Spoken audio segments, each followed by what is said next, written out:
Hello students, welcome back. Let's continue with limit and now I am going to solve some more questions.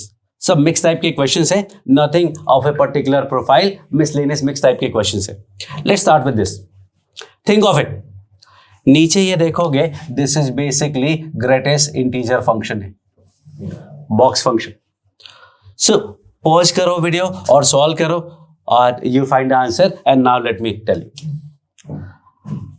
In this question x tending to infinity है और infinity में x लिखो या box x not going to make any difference, क्योंकि x और box x में maximum 1 का difference हो सकता है.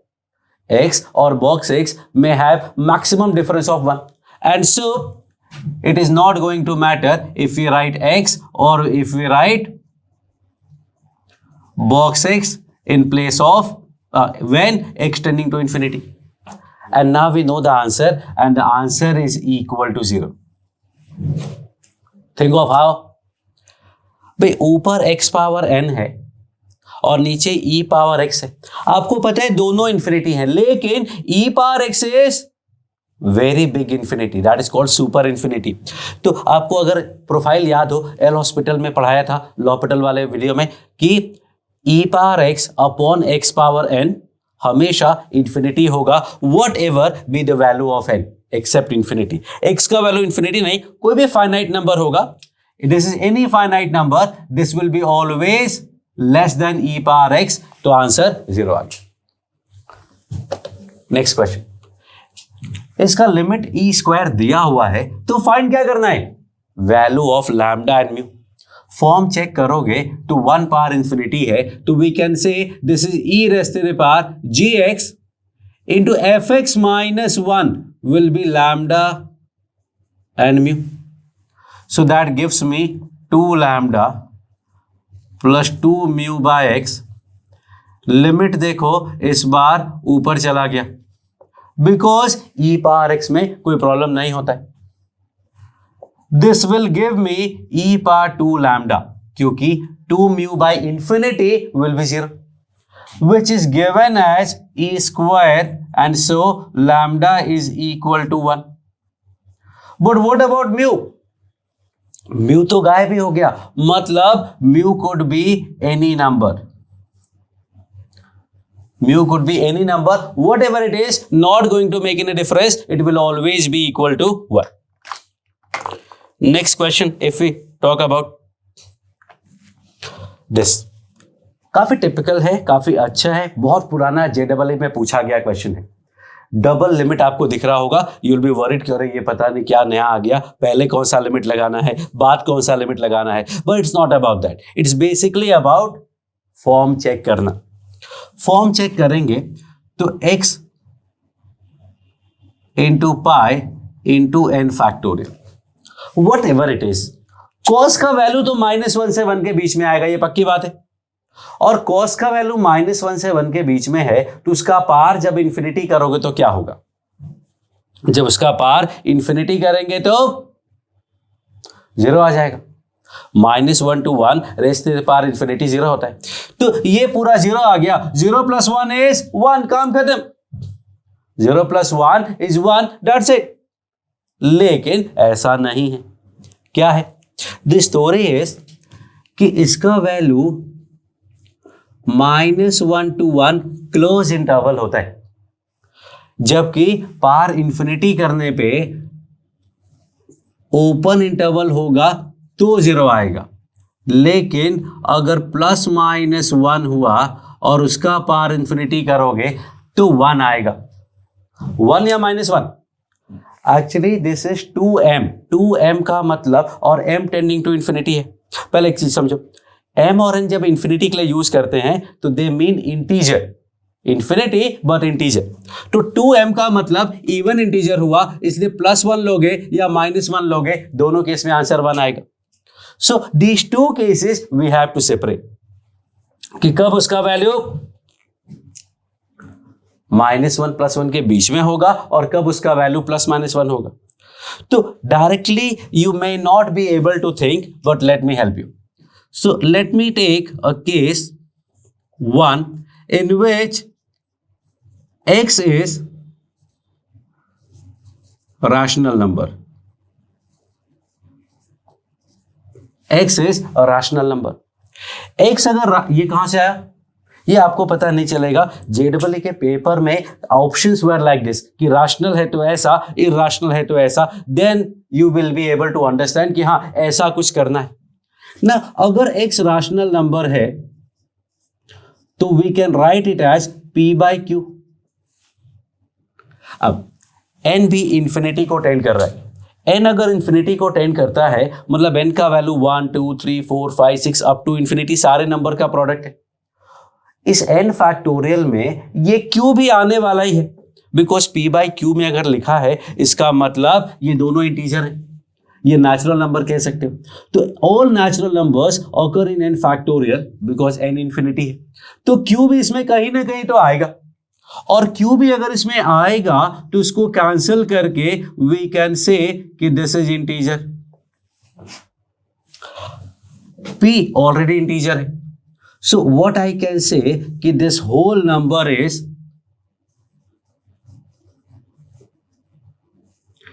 Integral multiple of pi. This whole number is integral multiple of pi. और इंटीग्रल मल्टीपल ऑफ पाई मतलब पाई, 2 पाई, 3 पाई, 4 पाई, 5 पाई, 6 पाई ऐसा कुछ आएगा। इंटीग्रल मल्टीपल ऑफ पाई पे कॉस का वैल्यू क्या होता है? कॉस का वैल्यू होगा इधर +1 और -1, मतलब ये वाला केस। और अगर इसका वैल्यू +-1 है, पावर 2 इंटीजर की 2 इंफिनिटी किया तो वो +1 आया, और +1 आया तो 1 + 1 क्या हो जाएगा? 2। अभी जो सेकंड पार्ट बताऊंगा उसके बाद और क्लैरिटी आएगी ना। केस 2 लेते हैं। केस 2 में लेटेस्ट से कि x is not rational number, x is irrational number. अगर x इरैशनल नंबर है तो आप इसको p/q के फॉर्म में नहीं लिख सकते, मतलब ये जो n फैक्टोरियल इंटू x है वो इंटीजर नहीं आ सकता। अगर ये इंटीजर नहीं आएगा तो ये इंटीग्रल मल्टीपल ऑफ पाई नहीं आएगा। अगर ये इंटीग्रल मल्टीपल ऑफ पाई नहीं आएगा तो कॉस का वैल्यू +-1 नहीं आएगा। कॉस का वैल्यू +-1 नहीं आएगा तो +-1 के बीच का पार्ट आएगा, और अगर बीच का पार्ट आएगा पावर इंफिनिटी करने पे 0 आएगा, और अगर ये 0 आया तो +1 पुट करने पे आंसर 1 आएगा। So there are 2 cases. अगर x रैशनल है तो आंसर 2 आएगा, और अगर x इरैशनल है, सॉरी x अगर नॉट रैशनल, x अगर रैशनल है तो आंसर 2 आएगा, x इरैशनल है तो आंसर 1 आएगा। नाउ व्हाट डू यू से the limit is? Limit exist करेगा या नहीं करेगा? ऑब्वियसली करेगा, because x is not variable here. x is not variable. Very क्या कर रहा है यहाँ पे? n वेरी कर रहा है और m वेरी कर रहा है। x एक फिक्स नंबर है, अब या तो वो रैशनल होगा या इरैशनल होगा। अगर रैशनल है तो उसका लिमिट 2 होगा, इरैशनल है तो उसका लिमिट 1 होगा। तो this is very nice question, you always have to remember this कि कैसे सॉल्व किया है, एक रैशनल का केस और एक इरैशनल का case. Let's continue with more questions.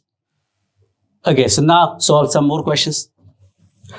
ये देखना बॉक्स है ग्रेटेस्ट इंटीजर फंक्शन, फिर से लेफ्ट और राइट अलग अलग कैलकुलेट करना पड़ेगा।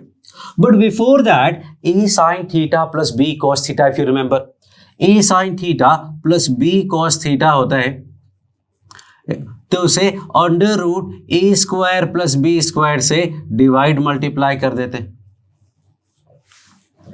इधर a 1 है और b का वैल्यू भी 1 है, और फिर this will become sin x plus π/4, sin a cos 45 plus cos a sin 45 into √2।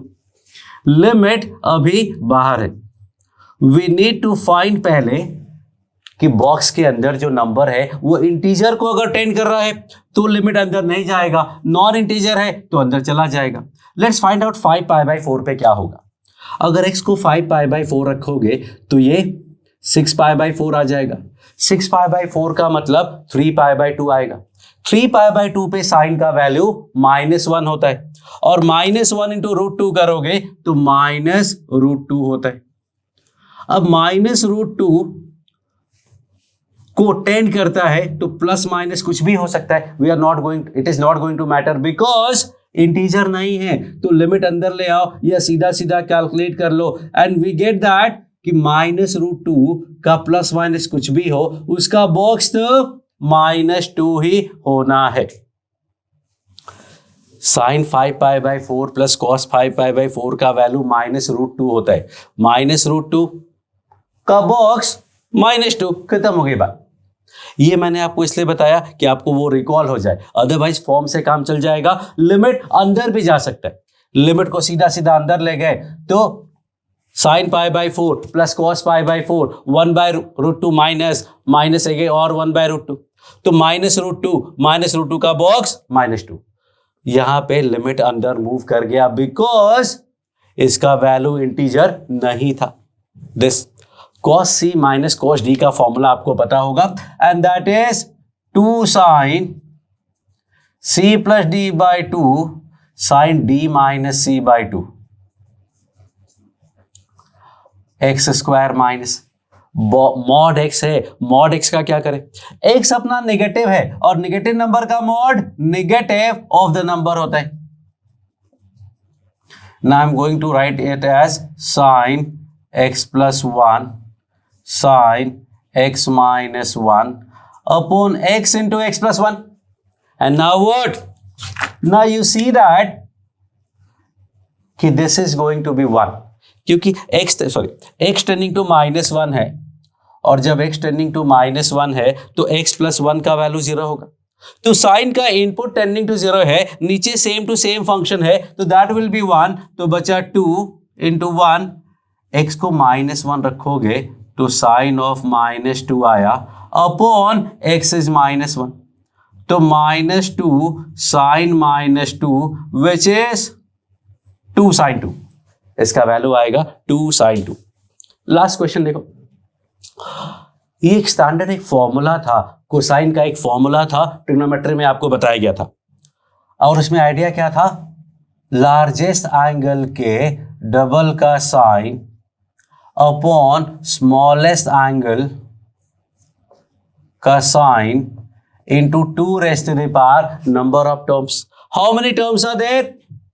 There are n terms.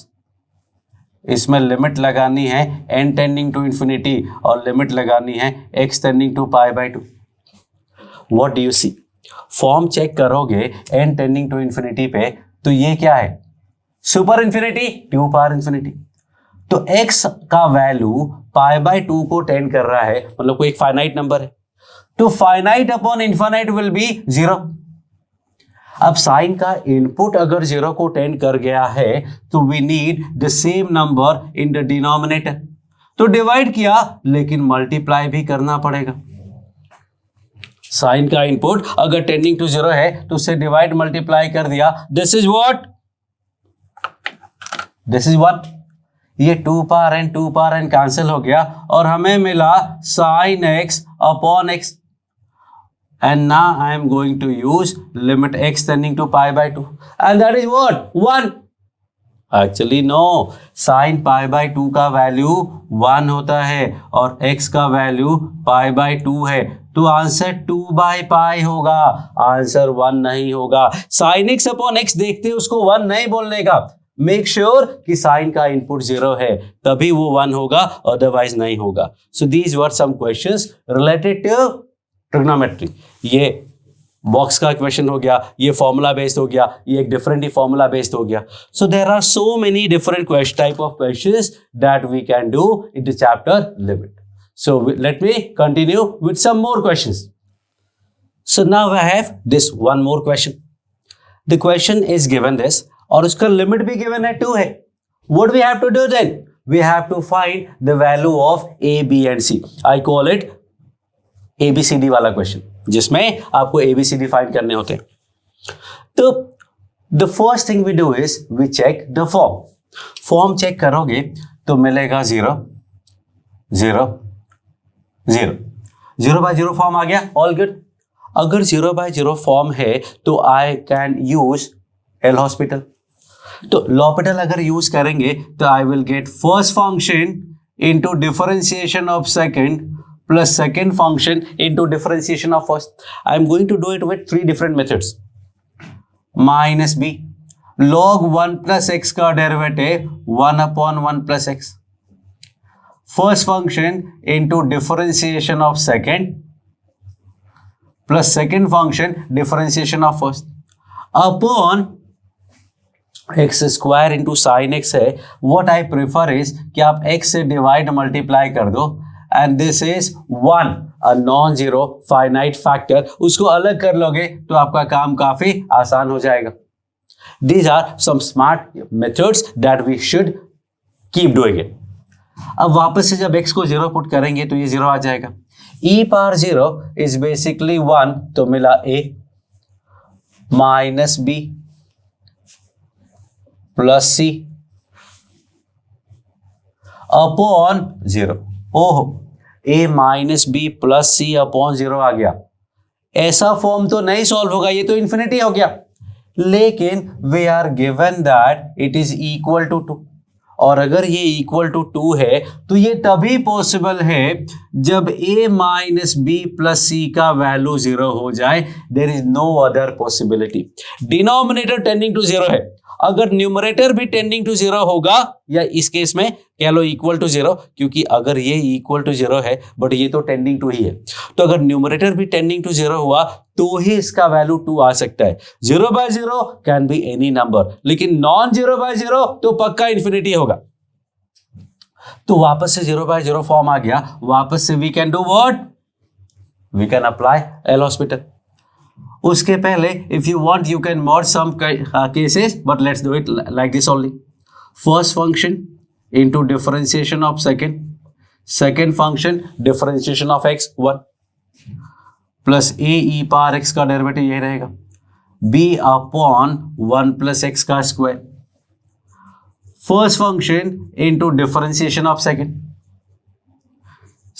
Function into differentiation of first minus C E power minus x upon 6x. Form check करते हैं वापस. ये 0 हो गया, ये आया a, this is again a मतलब 2a, this is b, this is 0, minus C minus 2c, और नीचे अभी भी 0 है. फिर से 0/0 आया, नहीं फिर से समथिंग बाय 0 आया. इन्फिनिटी नहीं, इसका वैल्यू 2 होना है. इट टेल्स मी कि भाई न्यूमरेटर को 0 होना ही पड़ेगा. There is no other possibility, नहीं तो वो इन्फिनिटी हो जाएगा, 2 नहीं हो पाएगा. फिर से 0/0 फॉर्म आ गया, फिर से लॉपिटल लगाते. First function differentiation of second plus second function differentiation of first. इनको एक साथ लिखेंगे तो 2a e power x minus 2b upon 1 plus x का क्यूब माइनस सी एक्स ई पावर माइनस एक्स प्लस सी ई पावर माइनस एक्स. ये हो जाएगा प्लस 2c ई power minus x upon 6. फिर से फॉर्म चेक करते हैं. ये 0 हो गया, a और 2a 3a माइनस 2b, ये 0 हो गया, plus 3c upon 6 which is equal to 2. So this is equation 1, this is equation 2, and this is equation 3. Using these three equations, we will be able to find the values of a, b and c, which I am going to do. So a minus b plus c equal to 0. 2a plus b minus 2c equal to 0. And 3a minus 2b plus 3c equal to 12. Now how do I solve this? So पहले c को eliminate करते हैं.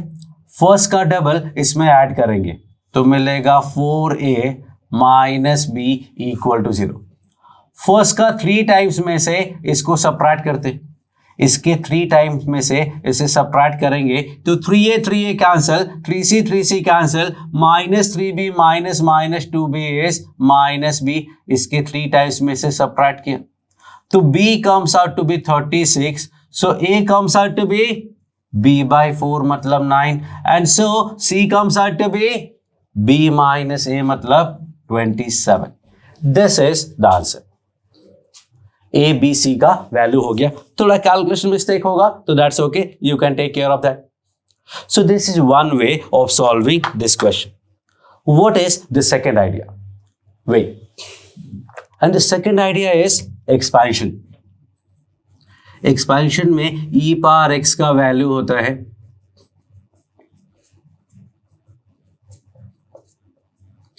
I am not writing anything after x cube, क्योंकि denominator में x cube है, उससे ज्यादा degree का टर्म की जरूरत नहीं है। log 1 प्लस एक्स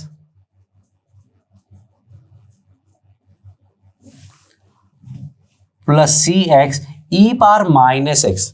ई पावर एक्स ये है, ई पावर माइनस एक्स का मतलब एक्स की जगह माइनस एक्स पुट करेंगे,